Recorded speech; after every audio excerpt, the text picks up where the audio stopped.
To give you guys who don't mind me going a little bit off Pete here, but one of the actual main reasons this movie really caught or stuck with me longer was not the fact that it's just a brilliant satire on nuclear war and the threat of nuclear war, but obviously I was growing up through the 80s of that Mm, particular threat. History is a big thing to me. I love history, and so did my dad, and that's why I got into a lot of old films and watched loads of war films with him. But give everybody an idea, in 1990, when the Berlin Wall come down, I just finished doing GCSE history, and we actually studied the rise and fall. It started from the rise of Nazi in 1933, going all the way through the Second World War, all the way through the Cuban Missile Crisis, all the way through the Vietnam War, up to not present day, but and that's what we literally just studied. So I just finished doing GCSE history, and I came home one day and I walked in, and on the news, the Berlin Wall is coming down, and both me and my dad are standing there, silent, and both of us have got tears in our eyes mm, for the simple fact that we know how important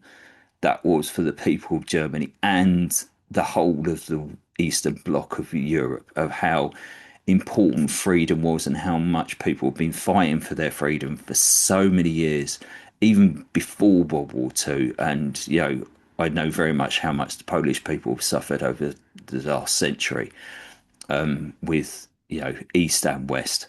So me and my dad were both crying for joy for those people, and it was a wonderful point where obviously two different generations can stand side by side, but understand really the importance of that situation. So me having a proper understanding and a context of the threat of World War Two, the Cold War, and how close we actually came to nuclear annihilation, particularly through the Cuban Missile Crisis in October 62. two. Yeah. Yeah, 62.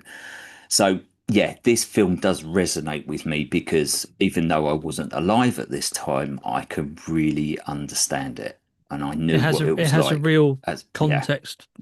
I mean, exactly. and also around that time you're talking about the Berlin Wall coming down. I mean, Mm, there was a real sense which turned out to be a bit of a well, not a complete red herring, but mm, sort of in a bigger, wider sense. It was that people were talking about. What was it, Francis Fukuyama?